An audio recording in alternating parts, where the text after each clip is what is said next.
Hello, Nicola Spurling here, and welcome back to my channel. Today I want to talk about diversity in politics and how the BC NDP dealt a blow to diversity in politics when they called this early election.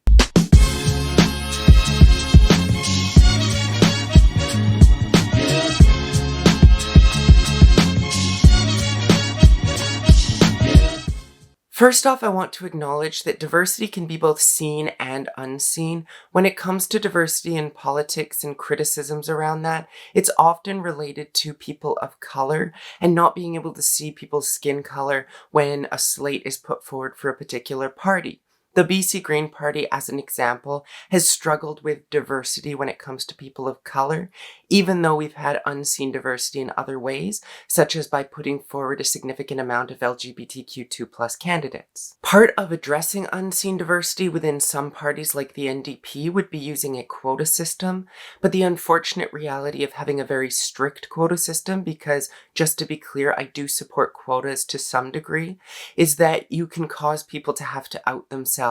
So in the last election, for instance, a bisexual candidate had to out himself in order to prove that the BC NDP was meeting their quota targets. At the same time, not having quotas, which is something that the BC Green Party has had in the past, means that we don't get enough diversity of certain types of people, such as people of color. Now, when it comes to putting forward diverse candidates in a snap election like we have right now, it's much easier for a party that has incumbents, because those incumbents may already be diverse and they're more easily able to run in an election because they don't have to drop everything. They already are involved in politics and their job easily transitions into campaigning. When it comes to new candidates, marginalized people often have to be asked many times before they agree to run. As an example, when I was debating running in the 2017 election, I had to be asked 8 times before I agreed to run. Marginalized people also tend to spend more time deliberating. That means that when a snap election gets called, marginalized people are much less likely to be able to stop everything that they're doing and run for election at the drop of a hat.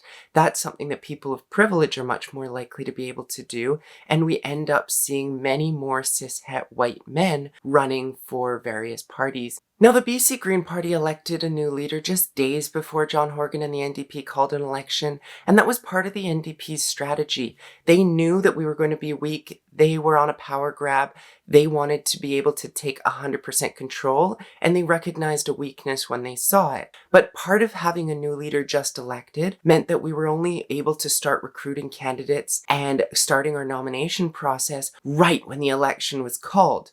That meant that we had to go through a lot of acclamations rather than the typical process of having contested nominations where people in various ridings are able to select the candidate that they think are best going to represent them, and also gives us an opportunity to recruit more diverse candidates. We had been in the process of recruiting more diverse candidates because we recognized that issue in the last election. Those diverse candidates were interested in running next fall when we thought the election was going to happen. But unfortunately, with the rush that happened, we weren't able to put forward a full slate of candidates, and we also had to deal with the acclamation of a lot of candidates and accept people who were first to put their name forward, and unfortunately that dealt a blow to diversity within our party, which ultimately means a lack of diversity in politics in general, because it's not only our party that has had to deal with the process of acclamations rather than moving with contested nominations.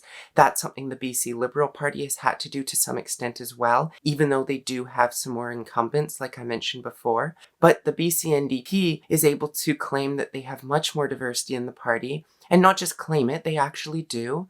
But in part, that has to do with the fact that they had forewarning that an election was happening, and also, granted to their credit, they've been better at attracting diversity in general over the years. That's something that the BC Green Party has put much more focus on as of late, but we have struggled with that in the past, and I'm not going to deny that. That's something that we need to own as a party, and that's something that we have been taking very seriously.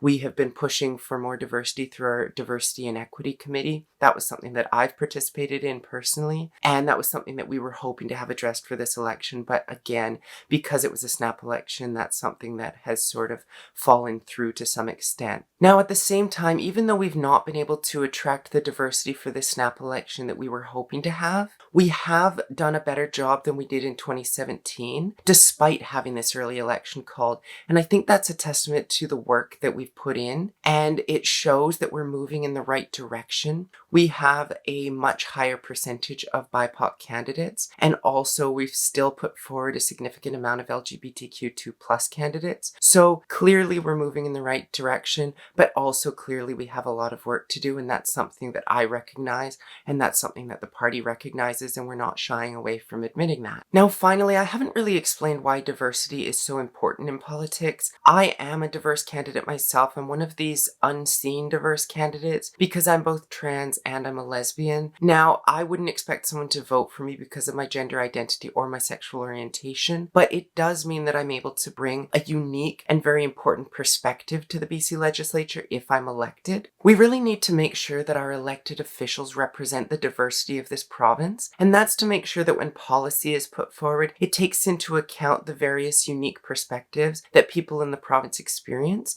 and that we make sure people aren't falling through the cracks. So for instance, if policy has been crafted to affect lesbian people or transgender people, it has a lesbian or a transgender person looking over that, and that's a role that I can bring to the BC legislature, and I can call out problematic areas of that legislation. That also applies to people of color, and making sure that we have enough people of color in the legislature to be able to look over policy that gets put in place that affects people of color, and to be able to provide those kinds of perspectives that are necessary when crafting policy. So I hope this video has explained how the BC NDP has dealt a blow to diversity in this province and in the legislature, and specifically to the BC Green Party when it comes to why our candidates are not as diverse as we would like them to be.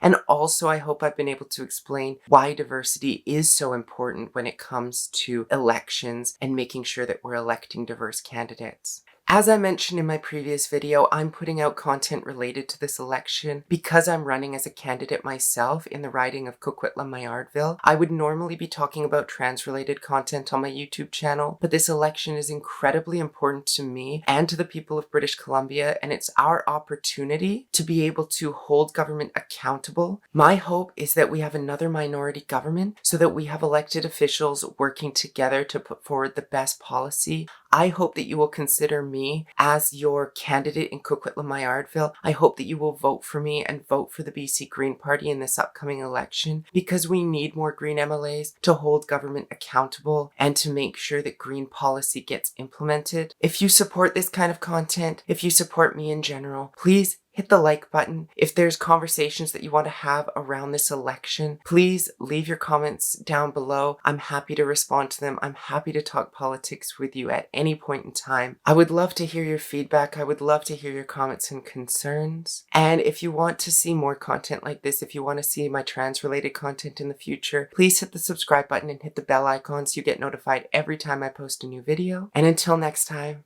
have a great day.